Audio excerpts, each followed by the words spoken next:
반갑습니다. 안녕하십니까.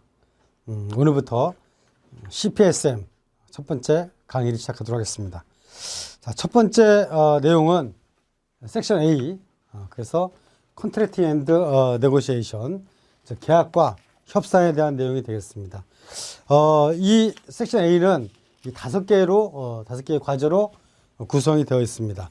그래서 첫 번째는 1A에서 1, 2, 3, 4, 5 이렇게 되어 있는데, 첫 번째는 요청서, 그 다음에 경쟁적인 어떤 입찰을 위해서 코테이션, 견적이라든지 또는 프로포잘, 제안 요청서. 근데 어떻게 돼? 퍼미트먼트 스페시피케이션, 그래서 관련 사항, 그리고 거래 조건, 이런 것들 갖다가 준비한다. 두 번째는 팀원에 대한 거. 여기 두 번째는 주로 팀원에 대한 역할과 그 다음에 의무, 이런 것들을 이제 주로 해놨고, 그 다음에 여기 이제 협상에 대한 전략, 그 다음에 전술, 이런 내용들이 이제 들어가 있는 거고. 세 번째는 어떻게 하면, 그러면 원하는 결과를 얻기 위해서 어떻게 이 협상에 대해서 주도하고, 그 다음에 수행하고 지원할 것이냐. 네 번째는 뭐냐면 계약서에 대한 거, 계약서나 그 다음에 구매 주문이라든지 협약에 대한 것을 갖다가 발행하거나 또는 준비하는 그런 부분. 그 다음에 다섯 번째 마지막으로 이 섹션 A에서는 그러면 이제 계약이 종료되거나 또는 만료되거나 이런 들 봐서, 그 다음에 그래서 발행으로부터 끝날 때까지, 그 다음에 어떤 계약서나 주문서, 이것이 발행부터 끝날 때까지의 행정적인 관리, 이런 것들에 대해서 이 5가지를 공부하게 되겠습니다. 자, 첫 번째, 특히 이제 지금 해야 될 것은 뭐냐면 입찰에 대한 내용들. 자, 넘어가면 첫 번째, 계약과 협상에서 제일 첫 번째가 뭐냐면 첫 프로세스 가장 중요한 것이 뭐냐? 요청서의 중요 양식 및 구성 요소다. 계약과 협상에 있어서 첫 번째 제일 중요한 것은 뭐냐면 이렇게 요청서의 양식과 그 다음에 구성 요소를 소개하는 것이다. 그래서 첫 번째 요청서를 준비하고, 그 다음에 관련 사양 거래 조건을 갖춘 그런 경쟁 입찰과 견적 제한에 대한 내용이 첫 번째 내용이 되겠습니다. 자, 그래서 여기에 이제 핵심적인 이슈가 여러 가지 있는데, 첫 번째는 뭐냐면 우리가 구매하고자 하는 물건에 대해서, 상품이나 서비스에 대해서 명확한 기준을 정해주는 거. 그래서 기준이 바로 뭐냐? 특성이다. 이 물건은 이 상품, 이 서비스는 어떠한 게 중요한 것이다. 핵심적인 거, 이런 것들을 잡아가지고 상대방에게 전해줘야 되죠. 그래서 구매하는 사람과 판매하는 구매자와 공급자가 일치되는 어떤 스펙을 가져야 되는 부분이 있어서, 어떻게 하면 그런 걸 커뮤니케이팅 할 것이냐 하는 방법. 그것이 제일 중요하고. 두 번째, 그러면 입찰하고, 그 다음에 견적을 요청을 하고 입찰하는 그런 유형은 어떤 것이 있느냐. 세 번째는 그러면 정보를 갖다가 요청할 때, 내가 잘 모르겠다. 그러면 정보를 요청할 적에 어떻게 해야 될 것이냐. 그 다음에 이제 네 번째는 입찰자들을 모아놓고서 설명을 개최하고, 그럴 적에 어떤 절차와 그 다음에 컨셉에 대한 거, 일반적인 그런 절차와 개념에 대한 내용.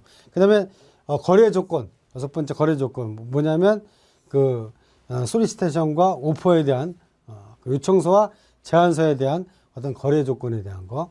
그 다음에 이제 보증에 대한 부분. 그 다음에 다른 타입도 있을 것이고 보증서가 있을 것이고, 마지막으로 이 요청서와 그 다음에 이제 접수에 대한 거, 오퍼의 접수와 그리고 요청서에 대한 관계된 그런 문제에 대해서 8번째가 되겠습니다. 그래서 처음 한 2개 될지 한 데까지 가보도록 하겠습니다. 이것이 바로 뭐냐면 이제 첫 번째 계약과 협상에서 입찰에 대한 전반적인 내용이 되겠습니다. 자, 그래서 첫 번째 아까 얘기했듯이 중요한 건 뭐냐면 제품 또는 그런 서비스의 어떤 특성을 전달해야 된다. 전달 방법에는 여러 가지가 있는데 그 중에 특히 이제 이 스펙이라고 하는 것은 뭐냐? 그거는 이 원자재, 자재와 상품과 또는 서비스에 그 요구하는 질적인 요건. 이것이 바로 그 스페시피케이션이다. 그래서 거기에는 서비스는 특히 뭐냐면 SOW 해가지고 스테이트먼트 워크, 그래서 작업 명세서가 특히 그 서비스에서는 많이 사용되고 일반 상품에 있어서는 여러 가지가 있을 수 있는데, 자, 첫 번째 이 스펙에 대한 거, 결국은 구매자는 뭐 하는 거냐면 뭐 사달라고 요청이 왔을 적에 그 어떤 걸 사줘야 될 것이냐를 명확히 하는 것이다. 노트북을 사달라 그러면 노트북에 어떤 노트북인지, 성능, 또 사양은 어떤 것이고, 가격은 얼마 되고, 용도가 뭔지, 이런 거를 종합적으로 해가지고 어떤 스펙을 정해주는 것들이 바로 뭐냐, 구매 역할인데, 그 첫 번째, 이런 그 컴포넌트에 대해서는 이 디스크립션이 바로 뭐냐, 제품의 외관이나 기능을 정의하는 것이다. 그 청사진 같은 걸로 할 수도 있고, 또, 매트리얼 스펙 갖고 할 수도 있고, 그 다음에 퍼포먼스 스펙 갖고도 할 수 있다. 그 다음에 뭐 SOW 이런 것도 여기 해당되는 것이고, 두 번째는 뭐냐, 이것이 퀀티티브, 우리가 뭐 측정해가지고 뭐 그 불량률 같은 것도 할 수 있는 것이고. 자, 그래서 특히 보면 전자제품에 있어서는 ppm이나 ppb를 갖고 하고, 그 다음에 장비에 있어서는 뭐 고장에 대한 MTBF, 그 다음에 커스텀 프로덕션에 있어서는 CPK. 우리가 주문했을 적에, 이거는 뭐냐, 주문했을 적에 그쪽에 기성품을 사는 게 아니고 공정에 대한 능력을 사는 거기 때문에 공정 능력은 어떤지, 공정 능력이 높을 수 있으니까. 그 다음에 이제 퍼포먼스에 대한 거. 그래서 이거는 뭐, 야, 이건 서비스에 대해서 10개 중에서 뭐 그런 일이 거의 일어나지 말아야 한다, 몇 개까지 허용된다고 하는 그런 측면에서 allowable frequency. 그래서 어느 정도까지 허용 가능한지, 이런 것들이 다 그 스펙을 정의하는 요소들이 되겠습니다. 그래서 몇 가지를 좀 더 보면, ppm이라고 하는 것은 이 100만 개 중에 1개 정도의 분량을 허용하는 수준, 품질 수준이 높은 수준을 요구하는 것이죠. 6 시그마에서는 100만 개 중에서 3.4개까지, 다시 말해서 이건 다 분량을 허용하지 않겠다라고 하는 내용이고, 특히 파트 퍼 빌리언, 이건 1억 개 중에서 1개 정도만 그걸 갖다가 인정해주는 그런 수준이 되겠습니다. 자, MTBF는 뭐냐? 평균 고장 간격이다. Mean Time Between Failure다. 시스템과 제품이 고장이 없이 운영되는 가용도와 신뢰도를 추정하는 기준으로서, 특히 설비 같은 경우는 가다가 멈추고 막 이러면 안 되겠죠. 또 내구성이 있어야 되고 지속성, 이런 것도 있어야 되기 때문에 중요하다. 그래서 잘 쓰다가 고장이 났어. 그래서 고장이 나서 수리하는 기간, 이게 짧을수록 좋죠. 그리고 어떻게 돼?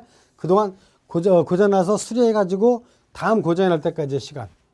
그래서 고장 없이 운영될 수 있는 그런 설비가 중요해요. 그러니까 설비는 뭐 외형이나 이런 것도 중요하지만 고장이 안 나는 거, 고장이 났어도 그 조치하면 쓸 수 있는 거, 이런 것들이 의미가 있는 거죠. 이런 것들을 갖고서 뭐냐, 우리가 그 사양으로, 스펙으로 활용할 수가 있다. 다음에 공정 능력 지수는 결국 그 공정이 얼마나 안정되느냐라고 하는 거죠. 이 단기적인 것과 장기적인 것이 있는데, 단기적인 것은 이렇게 그날의 어떤 상황에 맞춰서, 그래서 이루어지는 것들. 그래서, 외부적인 영향보다도, 그날의 어떤 뭐, 컨디션, 이런 것들에 영향을 맞추는 거. 근데, 단기적으로는 이렇게 되지만, 장기적으로는 이런 것들이 번복이 되다 보면, 단기와 장기가 이제 합쳐져서, 새롭게 능력을 만들게 되는 거죠. 그래서 장기 공정 능력과 단기, 특히 이제, 단기보다는 장기적으로 어떤 작업에, 얘기할 수 있는 변동을 포함해서 장기 공정 능력, 이런 것들이 다 CPK에 들어가는 내용들이다. 그래서 공정이 얼마나 안정되느냐 하는 것들, 그래서 안정도가 높을수록 제품의 편차라든지 이런 것들이 문제가 안 생기기 때문에 의미가 있는 것이죠. 그래서 이것도 이제 우리가 그 CPK 갖고서 이러한 공정 능력을 사양으로 내세울 수도 있는 것이고, 자, 그 중에서 특히 어떤 거냐면 수용 기준, 이 어셉턴스 크리테리아, 수용 기준은 뭐냐? 이 상품이나 서비스는 어떻게 되냐면 커스터머에 의해서 지불되고, 그리고 허용되는 그렇게 되어야 된다. 자, 그래서 특히 텐지블 구스, 자, 이런 것들은 어떻게 되냐? 매주 그 측정하고 그 다음에 허용 가능한 그런 결과치를 내줘야 되는 거죠. 자, 그 다음에 이 장비에 대한 거, 장비는 어떻게 돼? 이 어세턴스 크리테리아, 이 가동성과 그 다음에 뭐냐 시간. 그래서 이 퍼포먼스하고 퍼포먼스 레벨 가동 성능하고 얼마큼 갈 수 있는지 아까 MTBF 뭐 이런 것들이 이 안에 들어갈 수가 있겠죠.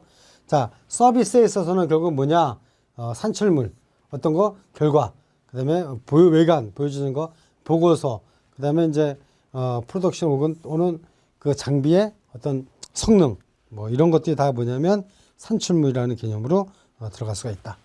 그래서 허용될 수 있는 수준들이 여러 가지 이런 측면에서 볼 수가 있는데 특히 수용 기준은 뭐냐? 그래서 다시 한번 정의하면 제품이나 서비스의 제공 시 고객이 이를 수락하고 그리고 이 대금을 지급하기 위해서 제품과 서비스를 충족해야 하는 그런 사양을 정의하는 것이다.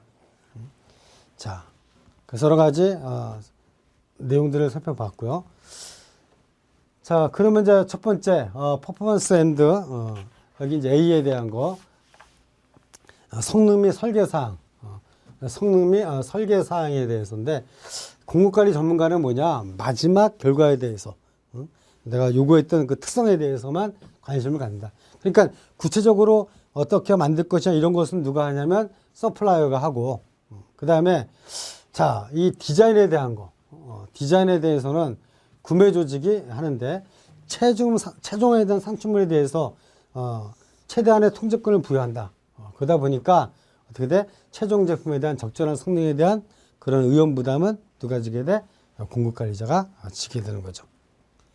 자, 그 다음, 내부, 외부에 있어서의 어떤 스펙은 일치하면 좋겠죠.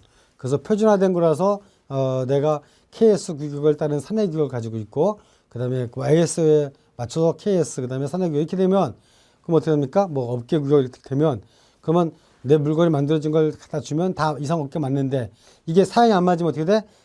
거기에 대해서 뭐 문제가 있냐? 코스트 상승에 문제가 있을 수 있다. 자, 그 다음에 또 사양 중에 보면 이렇게 뭐가 있냐? 샘플이 있다. 샘플이 근본 사양이죠. 그 샘플과 근본에 맞춰서 만들어야 된다. 그래서 피지컬한 샘플이 스펙으로서의 제공이 되면 다 어떻게 돼? 똑같아야 한다. 그 다음에 마지막에 뭐냐? SOW 작업 명세서 내지는 작업 범위. 특히 어떻게 돼? 서비스에 대해서 많이 한다는 거죠. 자, 계약자, 제공자가 수행하기를 기대하는 구체적인 서비스 작업을 포함하고 과업 및 산출물의 일정과 서비스의 유형, 특징, 범위, 수준 이런 걸 다 포함한 유형, 특징, 범위, 수준 및 품질을 포함한 SOW 이런 것들이 또 뭐냐면 우리가 전달할 상품의 특성으로서 전달하고자 하는 내용이 되겠습니다. 이런 것들이 결국 마지막에 그 물건을 받을 적에 중요한 요소가 되는 것들이죠. 자, 그러면 이제 그러한 그 상품에 대한 특성들이 나왔다. 내가 구매하고자 하는 것이 어떤 것이다라고 하는 것을 여러 가지 형태로 견본일 수도 있고 SOW일 수도 있고 그것이 어떤 CPK나 MTBF일 수도 있고 이렇게 해서 보냈다면 그런데 기본적으로 뭐냐 내부 외부 사양이 좀 맞아야 한다는 것이었고 자, 두 번째는 뭐냐 오퍼 투 바이. 자, 이걸 누가 제한하느냐 또는 오퍼 투 셀 구매를 제한하거나 아니면 판매를 제한하는 경우가 있다. 자, 그러나 기본적인 건 뭐냐 우리가 무역에서 마찬가지예요. 오퍼를 하면 제한을 하면 상대방이 수락을 해야지만이 어떻게 돼? 이것이 가능한 계약으로 가능하게 되는 것인데 자, 구매 조직에 그 판매하는 사람이 제안을 했다. 그러면 판매하는 사람이 보다는 구매하는 사람이 더 유리한 입장에 설 수가 있다는 것이고 근데 내가 사겠다고 막 난리치면 그러면 어떻게 돼? 공급자가 더 유리한 위치에서 왜? 누가 급하냐? 급한 사람이니까 공급업체의 수락이 필요한 것이죠. 자, 두 번째 보면 인포멀 비드 이거 비공식적인 포멀이 아니라 비공식이니까 비공식적인 입찰과 그 다음에 쿼테이션 견적에 대한 거. 자, 이거는 이제 공식적으로 할 수가 없다. 그러면 어떻게 하냐면 이 사전에 예상된 그런 그 어떤 금액 범위의 금액보다도 모멘터리 금액보다도 적은 금액으로 그래가지고 어떻게 돼? 물어보는 거죠. 어떻게 돼? 전화나 아니면 문서나 아니면 전자적인 방법으로 물어보는 거야. 야, 이거 나는 예산은 100인데 80이다 90이다 이런 선에서 가능하냐 이렇게 물어보는 방법. 그 다음에 두 번째는 budgetary information only for estimating purpose. 이게 잘 알 수가 없어. 알 수가 없는 경우에 야, 이거 얼마면 되겠냐? 라고 떠보는 거, 물어보는 거. 이것도 반하면 두 가지가 있을 수 있다. 이것이 비공식적인 입찰과 견적을 받는 것이다. 잘 모르면 그렇게 물어봐서 여러 사람의 견적을 받아보면 어디가 싼지, 그 다음에 거기서 내용을 비교 분석해보면 어느가 합리적인지, 시장에 어떻게 가격 형성되는지 이걸 확인할 수가 있죠. 자, 그런 내용이 되겠고, 그 다음에 가면 일렉트로닉 솔리시테이션, RFX에 대한 게 나오는데, 그 다음에 이 옥션. 자, 그래서 여기서는 뭐냐면 이 전자요청서, 전자적으로 요청할 수 있고 아니면 뭐 역경매를 할 수가 있다. 라고 하는데 전자경매를 할 수가 있는 거죠. 이 옥션이니까 전자경매인데 전자문서, 팩스, 메일에 의해서 거래도 다 인정이 되고 있다. 그리고 또 역경매도 가능하다. 역경매는 다 일렉트로닉도 가능하죠. 이 옥션을 통해서도. 자, RFQ를 송부함으로써 구매사에 의해서 시작이 된다. 입찰서류는 오프라인으로 받고 가격은 온라인으로 제출하게 만든다. 자, 그럼 여기 이제 이 RFX의 시리즈가 QIP 이렇게 있다. 그럼 P는 뭐냐? Request for Quotation, Information, Proposal인데 RFP는 뭐냐면 여기에 그 방법과 그 다음에 가격까지 같이 제시하는 게 바로 프로포잘이다. 내가 이거 얼마 해주겠게 라고 하는 거 방법과. RFQ는 뭐냐? Q는 일반적으로 물어보는 것이다. 물어보는 것이다. 그래서 RFQ하고 P하고 의미가 다른 것이죠. 그래서 RFQ에서는 뭘 물어봐? 이 아이디어를 제안하거나 또는 해결할 수 있는 방법에 대해서 제안하는 것이 바로 그것에 대해서 서플라이에게 물어보는 것. 이거 어떻게 하면 되겠냐? 그것이 바로 RFQ가 된다. RFI는 뭐냐? 일반적인 정보 수집에 내가 잘 모를 적에 아까 비공적으로 이렇게 한다고 그랬죠? 정보 수집에 사용하는 것이 인포메이션 하는 것이 바로 RFI다. 근데 IFB라는 것도 있다. 입찰 요청서. 그래서 IFB는 입찰을 요청하는 거다. 그래서 첫 번째 되게 정보 조달 시에 밀봉해서 입찰하고 그 다음에 2단계로 입찰 요청서를 받는 이런 경우도 있다. 그래서 입찰 요청서는 인비테이션 포 비드는 IF다. 자, 제안을 내달라. 저기 입찰에 참여해달라고 하는 것이 바로 IFB가 되겠습니다.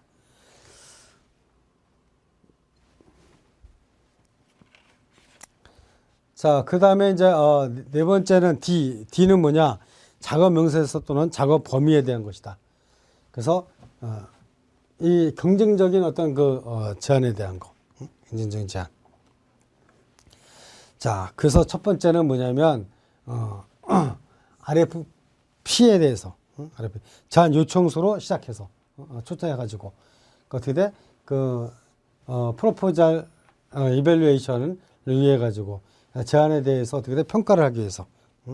자, 그 다음에 뭐죠? 이 구매 조직의 set out of the requirements and criteria. 요구 사항과 어떤 범위에 대해 세팅하기 위해서 어떻게 돼? 그래서 첫 번째는 뭐냐? 구매 조직의 요구 사항하고 제안서의 평가 기준을 명시한 그러한 RFP를 시작해서 그 다음에 뭐 하냐면 이제 컨템플레이트 뭐 하냐? 많은 다수의 공급자들로부터 어떻게 돼?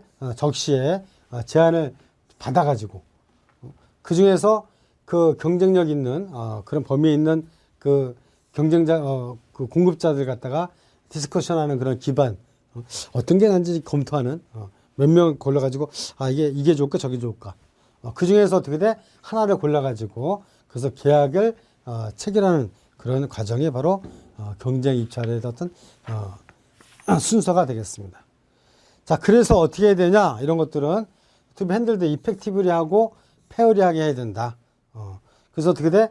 그 RFP를 갖다가 발행하기 전후에 그 절차와 그 다음에 어떤 그 알려주는 것에 대한 정책을 갖다가 특정한 정책을 갖다가 우리가 갖고 있어야 한다는 거죠. 자, 다음 그 다음에 이제 이 밀봉에서 입찰을 하죠 보통. 그리고 어떻게 돼? 폼을 알려줘야죠. 그래서 실드 비드는 막는 거야. 마지막에 데드라인까지 그 입찰의 마지막 순간까지 어떻게 돼? 그걸 알려주면 안 되죠. 그 상대방 경쟁 입찰하는데 가격이 얼마인지에 대해서 뭐 기술도 있지만 가격이 얼마인지 이걸 알려주면 상대방이 바꿨을 수도 있고 문제가 되기 때문에 밀봉해서 했다가 그리고 나중에 폼 어드버타이징 다 알려줘야죠. 그래서 서비스라든지 또는 뭐 주로 뭐 스크랩이라든지 뭐 잉여품, 서플러스 이런 것들 할 적에 주로 이렇게 광고 입찰 공고를 내는 입찰 공고를 내고 그다음에 이거는 밀봉하는 거죠. 자, 리스트릭트 컴페티션. 이거는 제한 경쟁이죠. 제한 경쟁은 뭐냐? 하나보다도 많은 제한 경쟁은 여러 사람을 부르지 않는 거죠. 그래서 구매 조직이 제한서를 하나 이상 받지 못하는 경우도 있을 수 있다. 이걸 도입하는 이유는 뭐냐? 이거는 그 경쟁이 결여돼 있다. 그리고 그러니까 어떤 거냐? 경쟁이 결여돼 있어서 특정 지역이라든지 또는 법적으로 여기서 하게 돼 있는 거. 이럴 적에는 어떤 제한된 범위 내에서 그때 제한 경쟁이 일어난다. 또 반대로 보면 제한 경쟁은 우리가 지명 입찰이라는 게 있죠. 어떤 것이냐면 그 자격이 되는 그냥 막 아무나 이렇게 입찰할 수 있는 게 아니라 뭐 자본금이나 규모 이런 것 그다음에 뭐 어떤 능력 이런 것들을 봐가지고 실적 이런 걸 봐서 해당되는 사람만 와서 입찰해라. 뭐 이런 것들도 같이 포함될 수 있겠습니다. 여기서는 반대로 그런 것들을 뭐 그런 자격을 갖춘 사람이 몇 명 안 되기 때문에 그래서 그럴 적에는 제한 경쟁이 된다라고 하는 것이고 그 다음에 비경쟁 난 컴페티티브 네고시에이션 비경쟁적인 것은 뭐냐? 이거는 스펙이 아직까지 결정이 완벽하지 않고 명확하지 않아. 그래서 오직 어떻게 돼? 이런 경우와 그다음에 한 사람만이 한 슈퍼 서플라이어만이 그것에 대해서 기술이나 능력이나 어떤 스킬을 가지고 있을 경우에 핵심적인 제공할 수 있을 때 어떻게 돼? 이거는 경쟁이 안 된다. 비경쟁 협상이다. 그래서 어떻게 돼? 그 사람에게 이걸 줄 수밖에 없는 거죠. 자, 그래서 특히 이제 이런 것들은 무슨 뭐 특허를 갖고 있다거나 뭐 아니면 특별한 장비를 갖고 있다거나 이런 경우엔 해당이 되겠죠. 자, 그다음에 이제 투 스텝 비딩이다. 2단계 입찰을 한다. 그래서 이게 아까 그 클리어런스 하지 않을 때 어떻게 하냐? 첫 번째 1단계에서는 가격이 없어. 뭐 어떻게 돼? 이것을 어떻게 하면 해결할 수 있냐 하는 기술적인 부분만. 첫 번째 오은이 포모야 테크니컬한 제안만 한다. 뭐 가격이 없이. 두 번째 단계에서는 수용 가능한 그런 기술 제안서를 갖다가 여기 보면 미니멈 리콰이어먼트에 대해서 서미트 업데이트 비드 가격과 함께 그 제안서를 갖다가 업데이트할 기회를 주는데 이 프리 퀄리파이드 비딩 사전에 그런 자료를 갖춘 그런 비딩을 해야 되는데 어떤 거냐 그 최소한의 요구 조건을 갖다가 조직의 요구 조건을 만족할 수 있는 그런 사람에게 주는 것이죠. 그래서 그 가격 입찰서에다가 수정을 그 가격과 함께해서 제출할 수 있게 해준다. 그 다음에 이제 I에 대해서는 대안 내지는 혁신적인 것이다. 그래서 maybe allowed based on business culture. 이런 것들은 뭐냐면 여기에는 여러 가지가 있는데 뭐 견적 요청서, 뭐 정보 요청서, 제안 요청서 작성에는 여기에는 쓰는 데는 왕도가 없다. 어떻게 돼? 기업의 문화, 뭐 이런 것들을 잘 확인을 해봐야 된다라고 하는 것이고요. 자, 난 유스포 IFB 뭐 여러 가지 이런 것들 갖다가 활용하면 좋겠다. 자, 그래서 대안과 혁신 제안서에서는 이런 문서를 작성하는 데는 이런 문서 작성하는 데는 이 왕도가 없다. 그래서 공급업체의 어떤 입찰서를 제출 이전과 이후 또 작성 중에 이루어지는 요청서의 정보 구성, 뭐 내용 모든 이런 것들에 대해서 다 뭐냐면 기업의 문화나 정책에 따른다.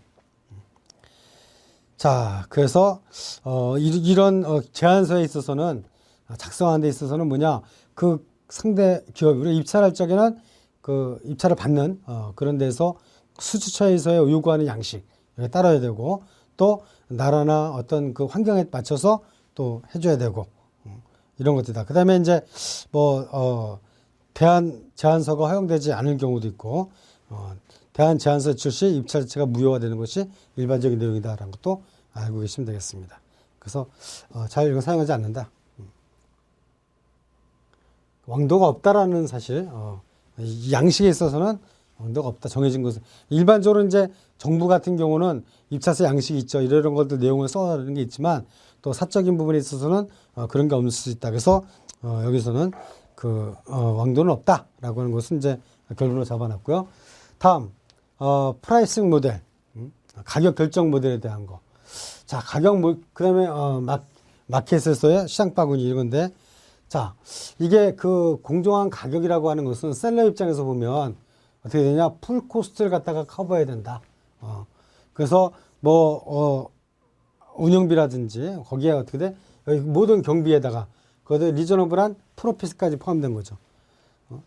그래서 이건 어떻게 되냐, 관련된 비용, 뭐 서비스나 상품에 대해서 그 가치와 가치를 기반으로 해서 뭐 컴펜세이터 보상할 수 있는 뭐 이러한 것.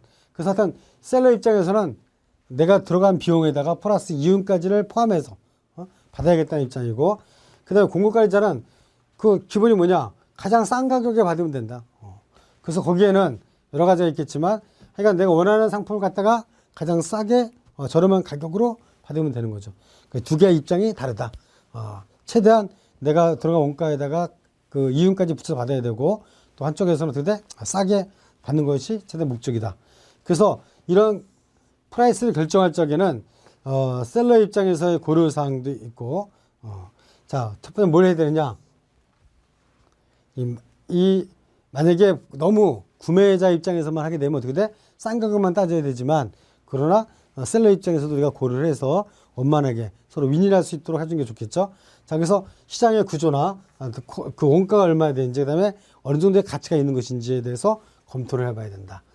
자, 그래서 시장을 이렇게 보니까 시장에서 마켓 스트럭처 보니까 모노폴리는 이건 독점이죠. 공급하는 사람이 하나고 많은 사람이 살려고 들어. 이건 어떻게 돼? 구매 협상력이 떨어지죠. 근데 반대로 이거는 이제 과점이죠. 공급자는 약간이고 많은 사람이 살려고 들고, 그 카르텔 형성해서 그래가지고 이 어떤 경우는 어떻게 돼? 공급자는 제한적인데 많다. 살 사람은 그럼 뭐 제당, 제분, 뭐 그다음에 뭐 주유, 기름이라 휘발유 이런 것들 다 이런 데 해당되는 거죠. 근데 반대되는 경우는 어떻게 되냐? 이거는 구매자가 좋아. 만든 사람은 많은데 팔 사람은 많은데 살 사람이 하나밖에 없다. 얼마 안 된다. 이럴 경우는 협상력이 더 증가할 수 있죠. 이런 것들을 고려해야 된다는 거죠. 그 다음에 이제 라팅 스트래티지, 모두 또는 일부를 선택을 한다. 자, 그래서 라트 전략은 주로 이제 온라인 입찰을 많이 하는데, 인클루드 리버스 옥션, 뭐 역경매를 할 수도 있고 온라인 통해서 비할 수가 있다. 그래서 이때는 주로 다품목인 경우 또는 원가 절감을 증대를 목적으로 한다. 그 라트 비딩 룰은 어떻게 돼? 특별히 맥시마이즈 하기 위해서 그 S&P에 의해서 효과를 갖다가 맥시마이즈 하기 위해서 활용될 수가 있다. 자, 그래서 라트 전략은 어떤 데 쓰느냐? 다수의 품목 및 서비스를 입찰할 적에, 이게 하나로 하는 게 아니라 하나하나 개별적으로 하게 되면 이거 다 각각이잖아, 그렇죠? 그러면 협상력이나 구매가 떨어지니까 이거 어떻게 돼? 묶어가지고 하나로 이렇게 하는 게 라팅이다. 그래서 어떻게 돼? 모두 내가 10개의 품목을 하면 모두 하나를 묶어서 이렇게 입찰을 받는 것이고, 일부만 그중에 성격이 같은 5개 나눠서 할 수도 있고, 선택적으로 해서 할 수도 있다. 그래서 라트로 묶어서, 우리가 라트로 사면은 팔 때도 좀 라트로 팔기 원하죠. 살 때도 어떻게 돼? 라트로 해가지고 이렇게 하면 좋겠다. 그래서 라트 전략이다. 이것도 의미를 알겠죠. 라트에 대한 의미가 뭐냐면 개별적으로 하나하나 입찰하는 게 아니라 묶어가지고 전부 묶든지 아니면 부분으로 묶든지 해가지고 입찰에 붙이는 것이 바로 라트 전략이다 라고 하는 거 알고 계시면 되고요. 자, 그래서 그 교재에 보면 여기 이제 K까지 했고 L과 M이 있는데 L은 입찰 요청서, 그래서 우리가 IFB죠. 입찰 요청서는 구매하려고 원하는 제품 및 서비스에 대해서 입찰을 하도록 잠재적인 공급업체들을 위해서 만드는 요청서다. 자, 그래서 IFB는 자, 우리가 이런 걸 구매하려고 드니까 납품해 주시오라고 요청하는 게 바로 입찰 요청서 또는 초청서가 된다. 초청장이 된다. 그럼 제한 요청서는 뭐냐? 이 요청서는 이거 RFP죠. RFP는 아까 설명했지만 프로젝트 수행 제한 방법과 가격을 제의하는 것이다. 그래서 우리가 이렇게 해서 주겠다 라고 하는 거죠. 그래서 여기는 구매회사가 니즈 수행을 위한 상세한 내용 특성에 포함할 것을 찾고 있을 적에 주로 사용되는 것. 그거는 뭐냐? RFQ. RFQ는 뭐 하는 거냐면 뭐 하는 거죠? 이게 물어보는 거란 말이에요. 그렇죠? 그래서 구매회사가 잘 내용을 몰라. 그래갖고 어떻게 하면 좋겠냐. 그래서 견적을 받아보는 거. 상세한 특성이 포함되어 것을 찾고 있을 적에 사용되는 것이 RFQ다. 그래서 RFI, Q, IFB 뭐 이런 내용들에 대해서 쭉 설명을 드렸습니다. 그래서 다음 시간에 해야 될 것이 이제 여기까지 하죠. RFI까지. 자, 그래서 RFI는 뭐냐면 이게 이렇게 해서 인포메이션 정보를 요청하는 거죠. 언제 쓰느냐? 일반적인 정보를 얻고자 한다. 그래서 상품과 서비스, 그다음에 공급자에 대해서 잘 몰라. 그러면 그때 어떻게 좀 정보를 알아야 되죠. 그래서 이럴 적에 그 RFI의 포텐셜 베네핏은 뭐냐? 잠재 이익은 뭐냐면 결과, 브로셔라든지 카탈로그라든지 뭐 이런 결과물을 갖다가 받고, 그다음에 그 노 비딩, 퀵 서베이, 이지 리스판스, 굉장히 빠른 이 반응을 받을 수가 있고, 그다음에 뭐냐? 버지팅하고 예산을 수립하거나 어떤 대안을 모색하거나 결정하거나 어떤 프로세스하고 프로덕트와 그다음에 뭐 알려지지 않은 그런 상품에 대해서 잘 모르고 있는 것에 대해서 명확할 수 있다. 그래서 포텐셜 프로블럼은 뭐냐? 이런 거 갖다가 많이 자꾸 요청하면 귀찮을 거 아니에요. 그렇죠? 이것이 바로 뭐 계약이 되는 것도 아니고 한데, 그래서 어떻게 돼? 거절할 수 있다. 자, 그래서 잠재적 이점을 다시 한번 보면 구매자의 RFI에 대한 그 공급업체의 답변은 각 공급업체의 적합성을 평가하기 위한 초기 정보를 구매자에게 제공할 수 있다. 그래서 공급업체는 보통 그 높은 수준의 질문에 대해서 응답을 하고 요청을 하니까 이제 뭐 좋은 관계가 되겠죠. 그래서 브로셔라든지 카탈로그라든지 또는 가격 목록 이런 것들을 갖다가 그 보완해서 줄 수도 있고, 이런 것들이 다 이제 어떻게 하냐, 그 전자적으로 이제 이렇게 보내줄 수가 있다. 근데 이거는 비공식적인 요청이기 때문에 제공되는 정보가 구매 조직 또는 공급업체에 어떻게 돼? 구속력이 없다. 해프풀한 것이 노바인딩이다. 이거는 반응은 빨리 받을 수 있지만 구속력이 없다. 간단한 설문에 대해서 간단한 답변, 퀵 서베이, 그 다음에 간단한 답변이 돌아온다. 이러한 답변은 공급관리 전문가의 어떤 예산 편성이나 예산 편성 어디 있었죠? 예산 편성이나 그 다음에 예전에 알지 못했던 그런 그 어떤 뭘까 대체 프로세스나 제품에 대해서 선정하는 데 도움을 준다고 하는 거. 그래서 근데 문제는 뭐냐? 너무 자주 하면 안 좋다. 그러니까 뭐 다 알고 어쩌다 한 게 잘 모르는 게 있으면 이럴 적에 RFI를 활용하면 되겠습니다. 이상으로 마치겠습니다. 고맙습니다.